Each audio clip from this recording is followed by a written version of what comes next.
Welcome in to Buffa's Buffet. 5 things on my mind version. That means this is going to be a Buffa's Buffet located podcast, not a Film Buffa podcast. There may be some film talk in it, since this is the 30th anniversary week of Heat, my favorite movie of all time. You bet your ass I may just happen to mention a little something about it.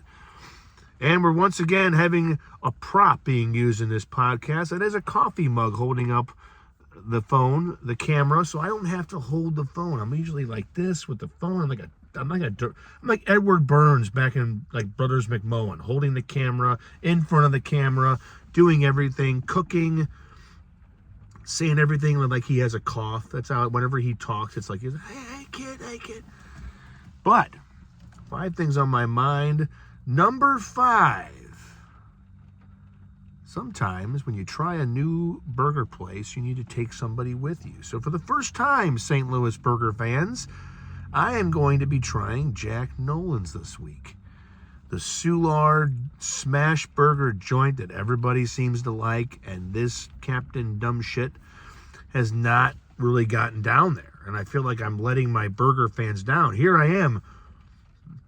And I also got something to say about burger related, maybe at the end, that I still want somebody else to release, but also it's not exactly quiet news anymore. But yeah, number 5, I'm going to try Jack Nolan. So if you're ever in St. Louis and you like Soulard, you like a little party atmosphere, but a good burger where you can pad the runway before you drink, grease the landing before you go out and pound enough liquor to, lose your memory. You need a good burger.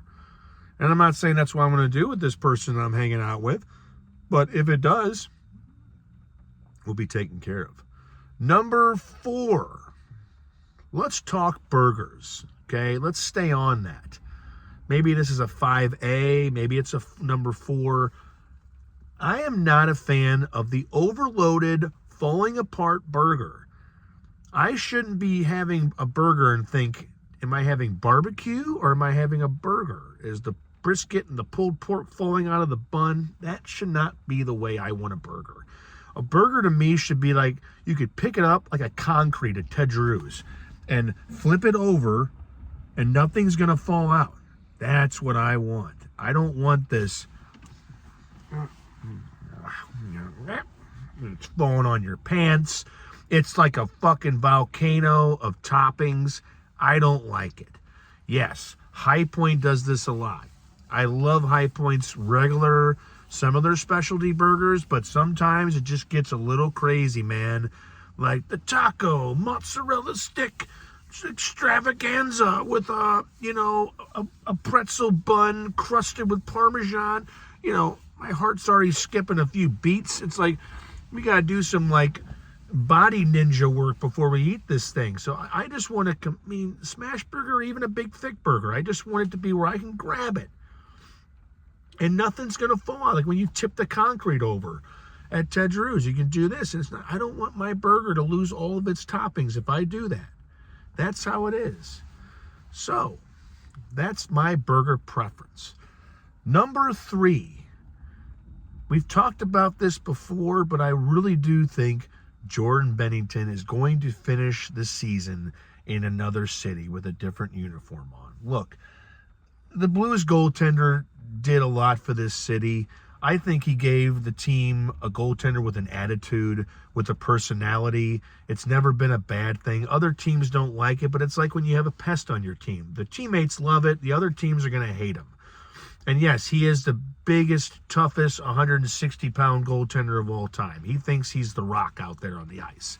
But I just think with the way this season's going, they won last night, but they won with Joel Hofer in net, the backup, who I think the team is about ready to run with.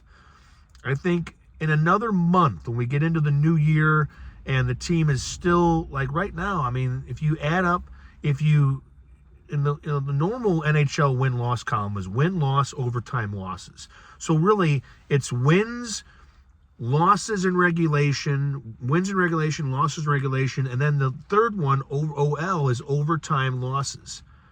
Because if you win in a shootout, that goes to your win column. And so you can add up the last 2 columns, and those are losses. And the Blues are like, if you want to do that, they're 7 to 8 games below the 500 fart, 500 fart or mark. For the Blues right now, they are a giant fart because they came into this season with aspirations of being a playoff team. You know, the 2 seasons ago, they finished with over 90 points, but it was a tough division. They didn't make the playoffs. Last year, they made the playoffs. They almost got past the Jets. They gave them a run for their money. The team they beat last night, 1-0. But they got beat. And with Binnington, I just think it's coming to be that time where he's got a little bit left on his contract. If you wait till next season, it's going to be even less. And it's going to be hard to move him and really get anything. He makes $6 million. And I think right now, you could get a team to take that off, and maybe they would give you either some young players. They might give you a goaltender that you can kind of slot behind Joe Hofer, who I think, Ville Husso, the other backup, he left. You know, he was either traded or he signed elsewhere. So Joe Hofer is kind of like waiting for a shot. And you have to know when you have to pass the chain, when you got to pass the baton, when your team has to understand that if you're not having a good season and you have trade assets, and maybe you're not like the Cardinals, you're not ready to break it all down, but if the Blues don't make the playoffs, I mean, if they have an embarrassing bad season and Doug Armstrong's already leaving the GM's office, Alexander Steen's coming into it, maybe you kind of do this where you don't got to trade like Kyrou and Binnington, but you might trade Binnington. You might kind of make that move because, yes, he's a big game goaltender, but let me tell you, I've said this before, you have to show up in all the other non-big games. If there's an 82-game season, you can't be like, 10 to 12 games a year, I'm going to be dialed in. You have to be dialed in for 50 to 60 of those, Jordan. You can't just be like, the stakes are low. Yeah, but your play's not helping. So I think that relationship between the team and the player and his future and their future is going to be colliding soon. And I think he's going to be elsewhere. I think the Blues can get a couple players, maybe one good player in return, and they ride Joe Hofer. Because I think Binnington, 6 years ago, they won that Stanley Cup, but 6 years. And his stats were good last season and then bad in parts. And then the year before, he was kind of okay. I don't think he's ever going to be as good as he was in that Stanley Cup time. I mean, even the season after. The Blues are always going to be a team that if you take away the pandemic-shortened season, you never know what could have happened. You know, the year after they won that Stanley Cup in 2019, the summer of June 12th, 2019, they raised that cup. And then the following season, it got cut short. And that team was still put together like a team that could have contended for a Stanley Cup final. And so it passed them by. And yes, the last 2 seasons they've been good, but not good enough to really contend. So this season gets to be more and more embarrassing. You're going to have to just, you're going to have to strip it down. The first strip it down part comes with a guy who's going to be gone in a season or two. So that's my prediction. Number 2. I'll say this about Bernie Miklasz, the great Bernie Miklasz. He subscribes to this blog. It blows my mind that he reads my stuff.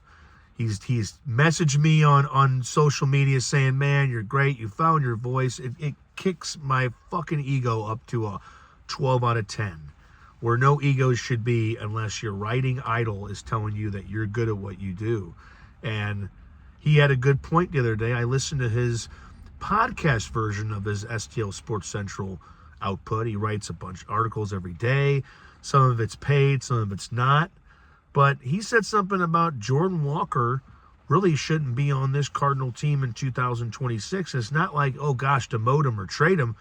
He thinks, and I agree with this, that he should spend a lot of time in Memphis retooling his swing. Because let me tell you something, what I've learned from watching baseball since I was a kid, you can't learn a lot at that level. You can't learn how to be a hitter. You can't restructure your swing. You can't revamp it. With the bright lights of Major League Baseball and exploding sliders, ridiculous heat from these pitchers, and all that arsenal they bring, you cannot ask a young man who has had a troubling time as a major leaguer because the team has no instructors. Let's just break this down, what Heimblum is doing.